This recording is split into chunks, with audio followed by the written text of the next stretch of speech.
Social media کا بے ہنگم استعمال ایک تو یہ وقت کے ضیاع کا سبب ہے، اور دوسرا کوئی خال مثال ہو، 100 میں ایک نہیں، ہزاروں میں سے ایک، اور وہ بھی کوئی بہت مضبوط ہو، ورنہ یہ ممکن ہی نہیں ہے کہ آپ کے ہاتھ میں تنہائی میں یہ آلہ میسر ہو اور نگاہیں پاک رہ سکیں۔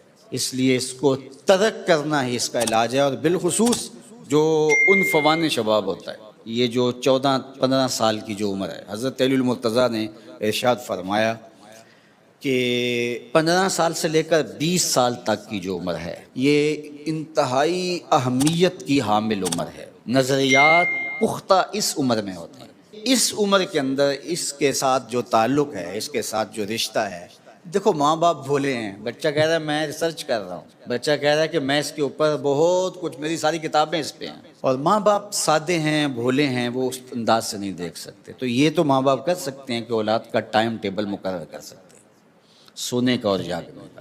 نگاہ پاکیزہ ہو، نگاہ پاک بین ہو، نگاہ خیر کو، اچھائی کو دیکھنے والی ہو، بلکہ تصوف کیا ہے، طریقت کیا ہے، فقر کیا ہے، تو اس پر بہت لوگوں نے بہت کچھ کہا، لیکن اقبال نے 2 لفظوں میں فقر کی تعریف کی۔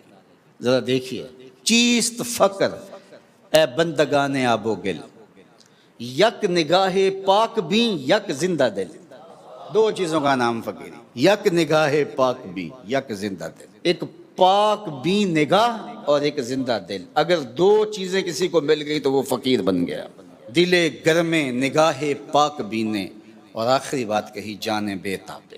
یہ آپ کی جد و جہد ہے۔ جب سب کچھ حاصل کر لیتے ہیں تو وہ حاصل کرنے کے بعد عالم بن گئے، مفتی بن گئے، خطیب بن گئے، شاعر بن گئے، ادیب بن گئے، مصنف بن گئے، قاضی بن گئے، سب کچھ بننے کے بعد مغرور بن گئے۔ یہ کیا ہوا؟ سب کچھ حاصل ہونے کے بعد کیا ہوا؟ جان بے تابے۔ اب جان بے تاب ہو گئی، جو آگ مجھے لگی ہے اوروں کو بھی لگ جائے۔ اللہ کے محبوب علیہ السلام پر جب وحی نازل ہوتی تو حضور اپنی زبان کو جنبش دیتے کہ یہ جو میرے سینے میں اترا ہے جلدی جلدی زبان پہ آئے اور لوگوں تک پہنچے۔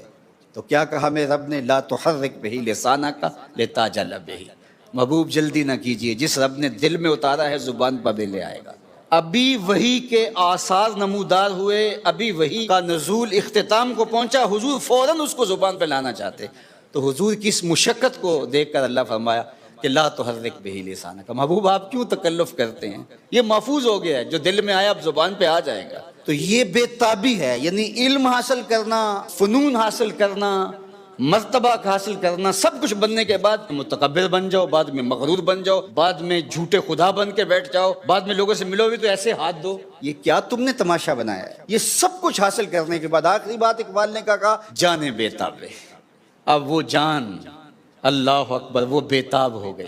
اللہ نے اپنے محبوب سے کہا کہ محبوب لعلہ کا باخی النفس کا، آپ تو اپنی جان کو جوکھوں میں ڈال دیا، آپ تو اپنے آپ کو مشقت میں ڈال دیا۔ اور کہیں فرمایا طٰہٰ ما انزلنا علیک القرآن لتشقی، اے 14ویں رات کے چاند محبوب، ہم نے قرآن اس لیے تو نازل نہیں کیا تھا کہ تم مشقت میں پڑ جاؤ۔ تو وہ جو بے تابیاں ہیں وہ اس کا نتیجہ ہے۔ سوشل میڈیا کا بے ہنگم استعمال ایک تو یہ وقت کے ضیاع